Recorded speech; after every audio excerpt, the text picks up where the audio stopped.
আহিছো গুৱাহাটীত দ্বিতীয়বাৰ কাৰণে জুবিন গাৰ্গৰ যেটো মৰণোত্তৰ পৰীক্ষা কৰা হৈছিল মৰণোত্তৰ পৰীক্ষাৰ প্ৰতিবেদনত আহিছে কেতবোৰ ভয়ংকৰ তথ্য তাত আটাইতকৈ ডাঙৰ তথ্যটো আহিছে মৃত্যুৰ পূৰ্বে জুবিন গাৰ্গৰ লাওখোলাত আঘাতৰ চিন পোৱা গৈছে এটো গুৱাহাটীত হোৱা দ্বিতীয়বাৰ কাৰণে যেটো হৈছিল মৰণোত্তৰ পৰীক্ষাৰ প্ৰতিবেদনত এবোৰ ভয়ংকৰ তথ্য আহিছে জুবিন গাৰ্গৰ সেন্ট্ৰেল নাৰ্ভাছ সিস্টেমত হোৱা আঘাতৰ বাবে মগজুত গ্লাইৰোসিস নামৰ অংশত পোৱা গৈছে পৰিৱৰ্তিত অৱস্থা এয়া মৰণোত্তৰ পৰীক্ষাৰ প্ৰতিবেদনৰ কিছু অংশ লগতে মৃত্যুৰ পূৰ্বে জুবিন গাৰ্গৰ লাওখোলাত আঘাত থকা বুলি মৰণোত্তৰ পৰীক্ষাত সন্নিবিষ্ট কৰিছে বিশেষজ্ঞ চিকিৎসকসকলে ইয়াৰ পৰা প্ৰমাণ হয় যে জুবিন গাৰ্গৰ এই মৃত্যু স্বাভাৱিক মৃত্যু নাছিল জুবিন গাৰ্গৰ লগত মৃত্যুৰ পূৰ্বে কিবা নঘটিবলগীয়া কিবা ঘটনা ঘটিছে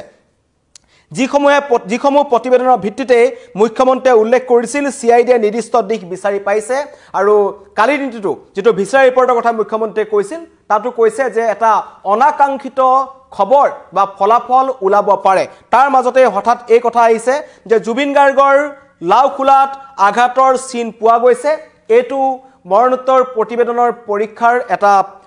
পৰীক্ষাৰ প্ৰতিবেদনৰ এটা অংশ যত বিশেষজ্ঞ চিকিৎসকসকলে এই কথা কৈছে যে জুবিন গাৰ্গৰ সেন্ট্ৰেল নাৰ্ভাছ সিস্টেমত পোৱা আঘাতৰ বাবে মগজুৰ গ্লাইৰোসিছত অংশত কিছু পৰিৱৰ্তিত অৱস্থা পোৱা গৈছিল আৰু মৃত্যুৰ পূৰ্বে জুবিন গাৰ্গৰ লাওখোলাত আঘাত থকা বুলি মৰণোত্তৰ পৰীক্ষাত সন্নিবিষ্ট কৰিছে বিশেষজ্ঞ চিকিৎসকসকলে যিসমূহ প্ৰতিবেদনৰ ভিত্তিত মুখ্যমন্ত্ৰীয়ে কালি কৈছিল লগতে তদন্তকাৰী সিআইডি ইতিমধ্যে গ্ৰেপ্তাৰ কৰা অভিযুক্তৰ বিৰুদ্ধে জুবিন গাৰ্গৰ অস্বাভাৱিক মৃত্যুৰ ক্ষেত্ৰত ভাৰতীয় ন্যায় সংহিতাৰ 103 অনিচ্ছাকৃত হত্যাৰ কাৰণে 105 আৰু অৱহেলাৰ ফলত মৃত্যুৰ কাৰণে 106 এক ধাৰাটো আৰোপ কৰিছে সন্নিবিষ্ট কৰিছে ইয়াৰ পৰা এটা কথা গম পোৱা যায় যে মুখ্যমন্ত্ৰীয়ে কোৱা নিৰ্দিষ্ট দিশ যোনটো কথা কৈছে কাৰণ মুখ্যমন্ত্ৰী আগতে কৈছিল যে হত্যাও হ'ব পাৰে শেখৰ জ্যোতি গোস্বামীয়ে মন্তব্য কৰিছিল যে সিদ্ধাৰ্থ শৰ্মাই জুবিন গাৰ্গক বিহপান কৰি হত্যা কৰিছে তাৰ আগতেই জুবিন গাৰ্গে মূৰত কেনেকৈ আঘাত পালে জুবিন গাৰ্গ ইয়ত পাৰ্টিটোত প্ৰথমতে পৰি গৈছিল নেকি কাৰণ জুবিন গাৰ্গ আগতে কেবাবাৰো ষ্টুডিঅত তেওঁ পৰি গৈছে ডিব্ৰুগড়ত অসম জাতীয়বাদী যুৱ ছাত্ৰ পৰিষদৰ শ্ব' কৰি যেতিয়া তেখেত এখন হোটেলত আছিল তাৰো বাৰ্থৰুমত জুবিন গাৰ্গ পৰি গৈছিল অনুৰূপ ঘটনাই সংঘটিত হৈছিল নেকি ছিংগাপুৰত সেই ঘটনা লুকুৱাই ৰখা হৈছিল নেকি তাৰ পাছত জুবিন গাৰ্গৰ স্বাস্থ্যৰ অধিক অৱনতি ঘটিছিল নেকি তেনেবোৰ প্ৰশ্ন এতিয়া উত্থাপন হৈছে জানি বুজি পৰিয়ালৰ লোকক সেই খবৰ দিয়া হোৱা নাছিল নেকি জুবিন গাৰ্গৰ ইয়াৰ পূৰ্বে সেই ইয়টত পাৰ্টিত থকাৰ সময়তেই পানীত নমাৰ আগতেই জুবিন গাৰ্গ অসুস্থ হৈছিল নেকি বহু তথ্য বহু প্ৰশ্ন এতিয়া নতুনকৈ উদ্ভাৱন হৈছে কিন্তু এই মুহূৰ্তত আপোনালোকক জনাইছো মৃত্যুৰ পূৰ্বে জুবিন গাৰ্গৰ লাওখোলাত পোৱা গৈছে আঘাতৰ চিন এয়া মৰণোত্তৰ পৰীক্ষাৰ প্ৰতিবেদনৰ এটা তথ্য যেটো সিআইডিৰ ফালৰ পৰা কিছু তথ্য আহিছে আৰু কালিও মুখ্যমন্ত্ৰীয়ে যিবোৰ মন্তব্য কৰিছিল সেই মন্তব্যটো এটা কথা স্পষ্ট হৈ গৈছিল যে তদন্ত প্ৰক্ৰিয়াটো চলি আছে তদন্তত বহু ডাঙৰ ক্লু সিআইডিয়ে পাইছে আৰু এটা তেওঁ কৈছিল যে শীঘ্ৰেই এটা অনাকাংক্ষিত ফলাফল লাভ কৰাটো নিশ্চিত অতি শীঘ্ৰেই অনাকাংক্ষিত ফলাফল নিশ্চিত কৰাটো লাভ কৰাটো নিশ্চিত বুলি তেওঁ মন্তব্য কৰিছিল আৰু সমগ্ৰ অসমবাসীয়ে বিচাৰি আছে বিশেষকৈ গৰিমা শইকীয়া গাৰ্গৰ পৰা আৰম্ভ কৰি পৰিয়ালৰ সকলোৱে বিচাৰি আছে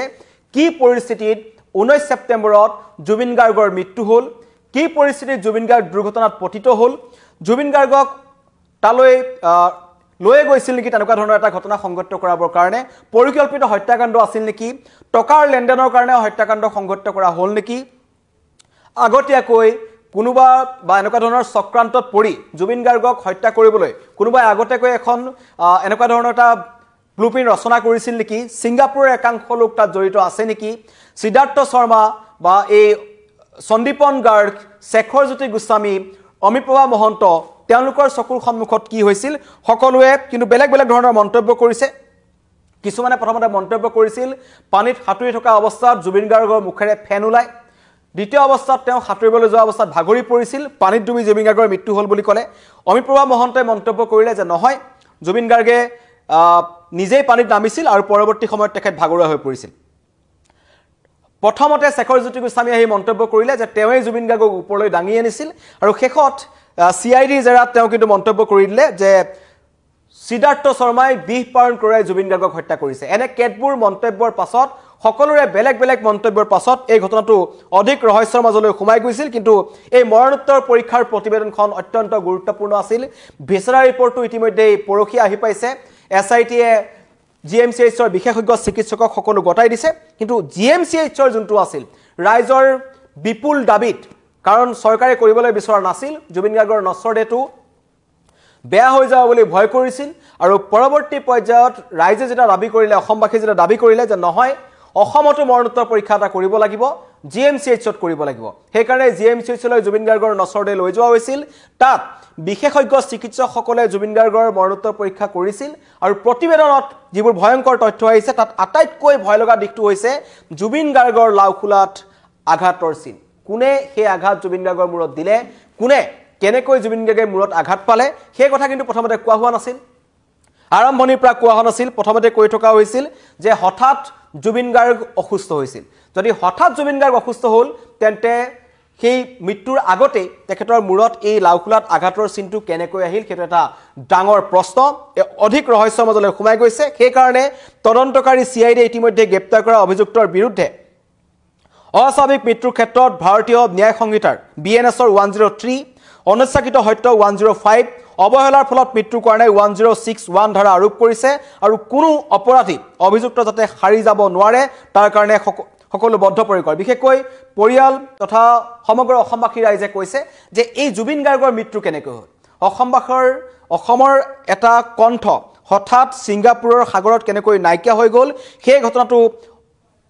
চালিজাৰি চাব লাগে জুবিন গাৰ্গক তালৈ মাতি নিয়া হত্যা কৰা হৈছিল কাৰণ শ্যামকানু মহন্ত তেওঁ নিজৰ পৰিয়ালৰ আগত মন্তব্য কৰিছিল যে জুবিন মোৰ কাৰণে পণ্য সামগ্ৰী জুবিনে মদ খায় জুবিনে পানী খায় মোৰ ক'বলগীয়া একো নাই কিন্তু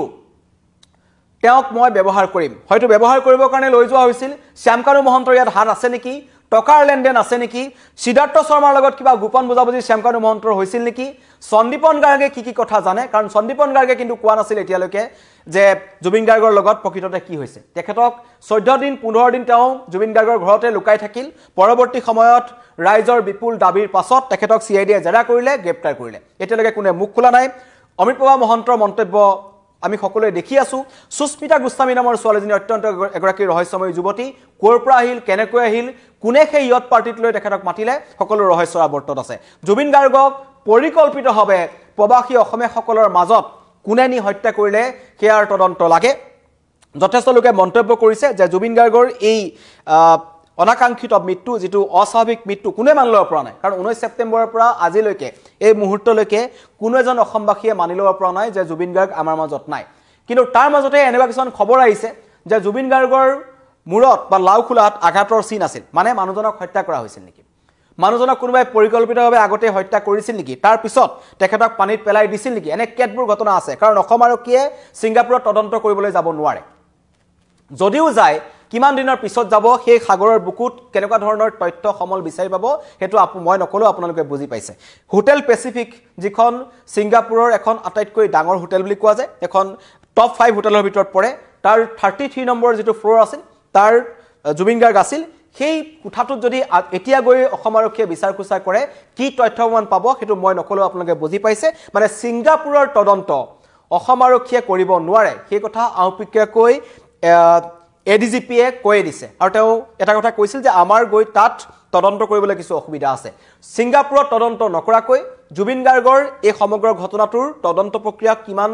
ভালকৈ হ'ব সেয়া আপুনি মই সহজে বুজি পাইছো জুবিন গাৰ্গৰ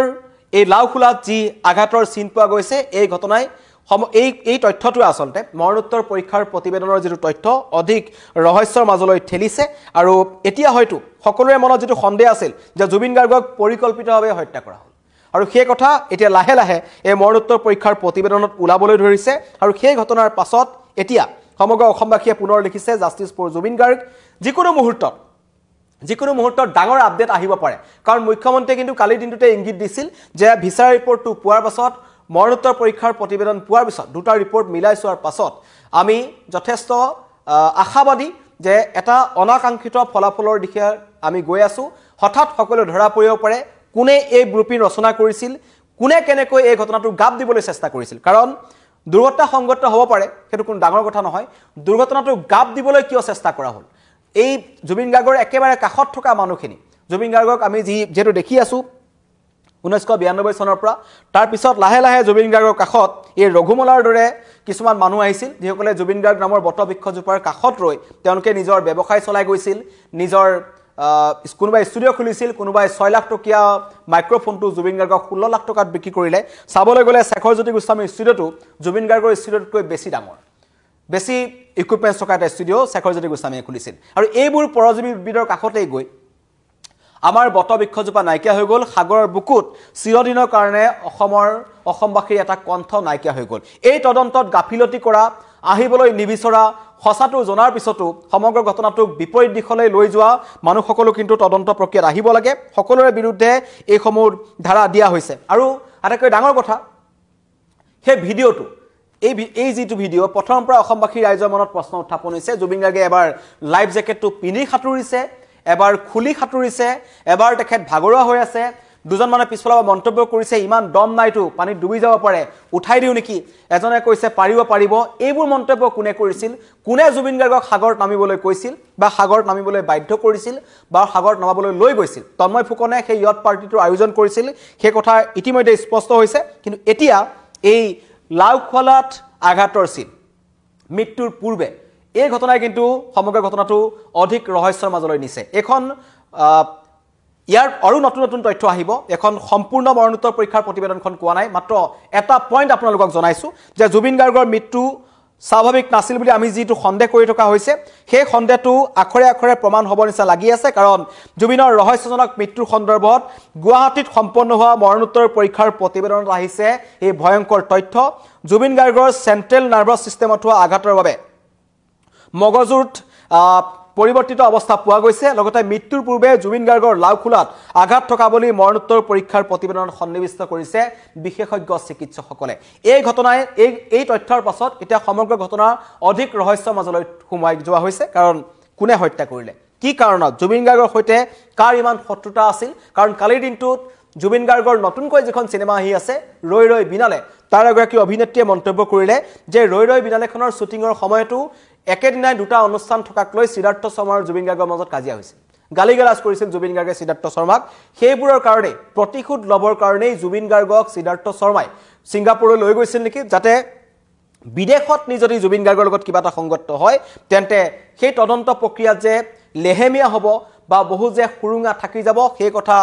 এওঁলোকৰ নিচিনা একাংশ চতুৰ মানুহে হয়তো জানিছিল আৰু এইটো এটা ব্লুপ্ৰিণ্ট ৰচনা কৰিছে কাৰণ শ্যামকানু মহন্তই প্ৰথমৰ পৰা এটা মন্তব্য কৰিছিল 19 তাৰিখে জুবিন গাৰ্গৰ কায়িকভাৱে নাইকিয়া হ'ল বুলি আমি গম পালোঁ তাৰ পিছত কেইবাদিনো 1 অক্টোবৰত গ্ৰেপ্তাৰ হ'ল শ্যামকানু মহন্ত আৰু সিদ্ধাৰ্থ শৰ্মা এই সময়খিনিত তেওঁলোকে একাধিকবাৰ আহি নিজকে নিৰ্দোষী সজাবলৈ চেষ্টা কৰিছিল শ্যামকানু আৰু তাৰ পিছৰ পৰ্যায়ত নিজকে নিৰ্দোষী বুলি তেওঁলোকে বচাবলৈ চেষ্টা কৰিছিল কিন্তু পৰৱৰ্তী পৰ্যায়ত ৰাইজৰ বিপুল দাবীৰ পিছত তেওঁলোকক গ্ৰেপ্তাৰ কৰা হ'ল আৰু এতিয়া মৰণোত্তৰ পৰীক্ষাৰ প্ৰতিবেদনত কেতবোৰ ভয়ংকৰ তথ্য আহিছে পৰৱৰ্তী সময়ত আমি অধিক ভালকৈ এই মৰণোত্তৰ পৰীক্ষাৰ প্ৰতিবেদনত কি আছে আপোনালোকক সঠিকভাৱে জনাম ধন্যবাদ